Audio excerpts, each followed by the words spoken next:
Mr. Weber, first of all, thank you for your time today. What is the European political community? New power of Europe or just posing for a photo?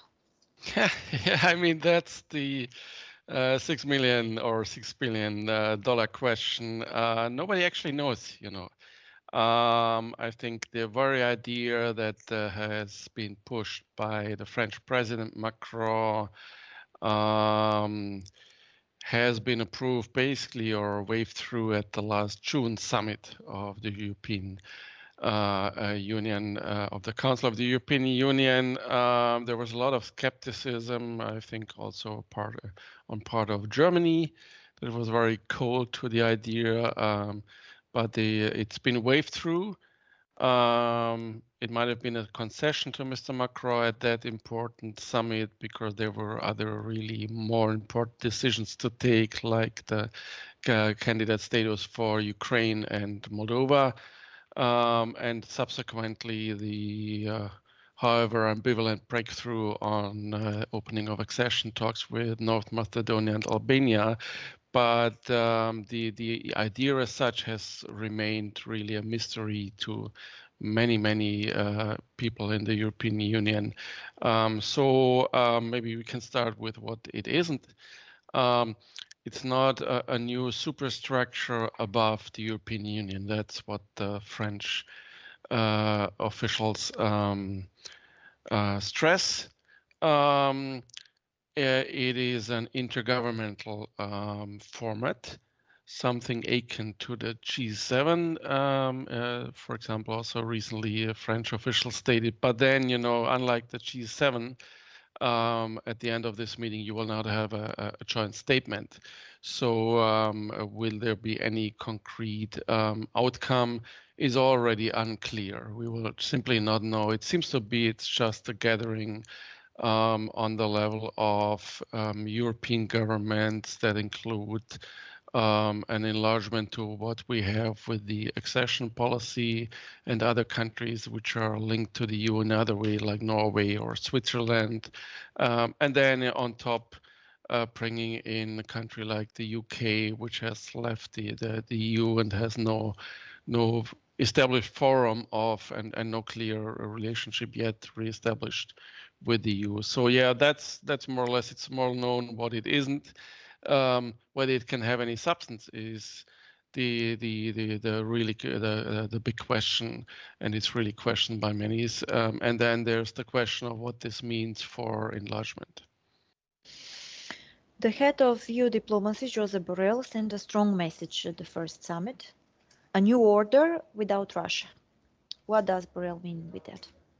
Well, I guess, I mean, that that might be the only, you know, near substance this gathering and this format will have, is bringing together democratic Europe and getting together on the Russia threat for democratic Europe, resisting Russia's aggression in Ukraine. So I guess that's what Mr. Borrell means. And as I said, that might be the only you know real element that makes sense in this format, even if we won't see any. But even there, you know, we could say, you know, okay, what do we need it for to you know support Ukraine in its fight? Most of the countries that are gathering are NATO members, so I mean that's where, you know, Europe, EU or European countries join forces in supporting Ukraine and resisting Russia. So yeah, I think that's what he means politically. But as I said, you know, where is the value added of such a format? I really doubt.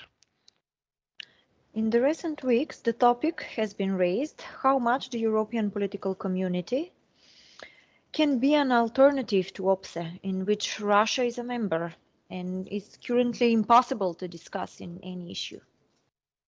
Well, I mean, that's the other question. You know, is this can this be an alternative to OSCE or the Council of Europe that have really shown, unlike expectations in the post Cold War 21st century, in the post 1989 world, that those bodies have become were pretty ineffective because of, anti-authoritarian members, like particularly like Russia. So, but as I said, I don't think, and I think it's a strong indicator that French officials really push back on the notion that this could become a superstructure. It's simply that it won't be, and that it will remain some kind of intergovernmental gathering like the G7 or something similar to the G7.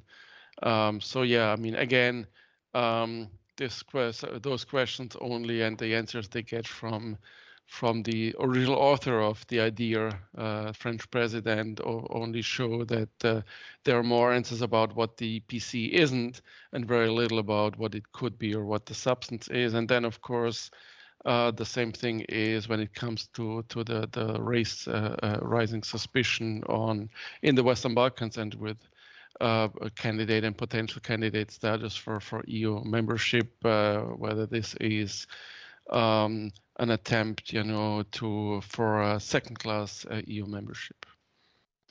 Yes, this was my next question. Like you said, the idea was presented by French President Macron.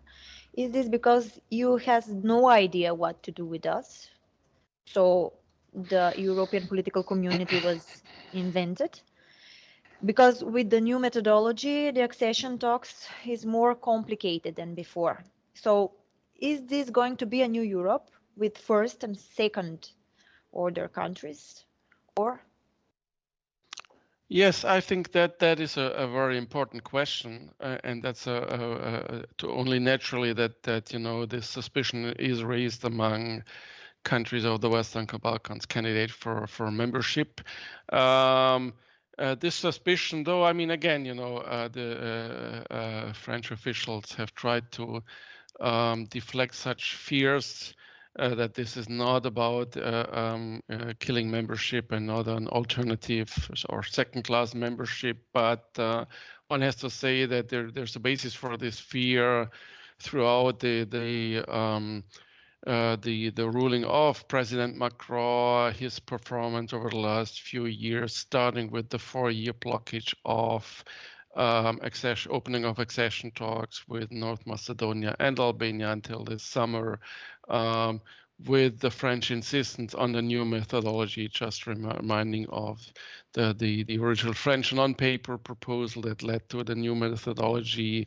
It is very clear that the French president is not really a genuine supporter of enlargement, and that some ideas that are circulating within the EU, which don't have a majority and won't get a majority, that, for some idea of second-class membership, which basically means keeping out countries of the Western Balkans from the new membership, that the French president is relatively close to those ideas. So yeah, I would say that's why the representatives of the Western Balkan countries, but also Ukraine and Moldova, are participating in the European political community meeting today, but have remained very suspicious and have very much stressed that they will not accept any second-class membership. And by the way, also important member states like Germany from the outset have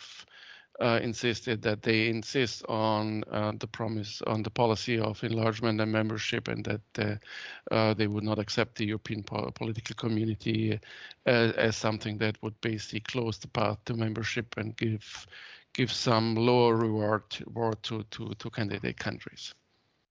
How can Macedonia make the best use of this opportunity? The question is, I would personally, I would question the use of the European political community. I think it will lead nowhere. So, I mean, as long as, I think the countries like North Macedonia should really pressure France and the other member states on to really explicitly explain what the European political community is, which they can't. And insist that they will not accept any second-class membership and any membership or whatever participation in the EPC, if that is the path. I think that's the only way you can make use of. I mean, you can, of course, do it the way Albanian Prime Minister Rama has done it, forcefully endorsing the whole thing, but it seems like more in a way of, again, maybe playing a public role and trying to appear important and raise his leverage without really knowing what the real motives of his endorsements are here.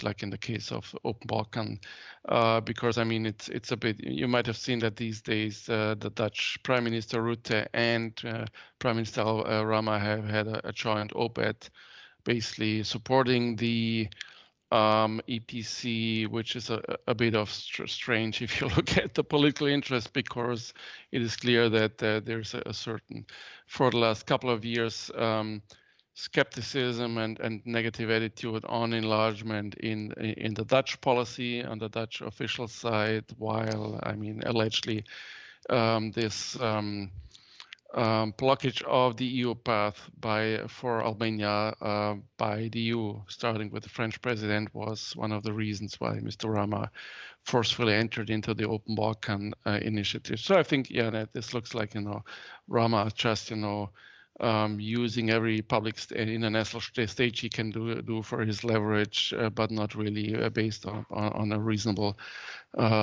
political ground. So I don't think that's a path for North Macedonia to really gain something from the European political community. Interesting thing with the summit is the invitation to the Turkish President Erdogan. I think it was some kind of a diplomatic shock because EU negotiations with Turkey are also frozen. So how do you see this? Well, that's exactly that. The case of Turkey very well illustrates how the total inconsistency of this idea of the EPC,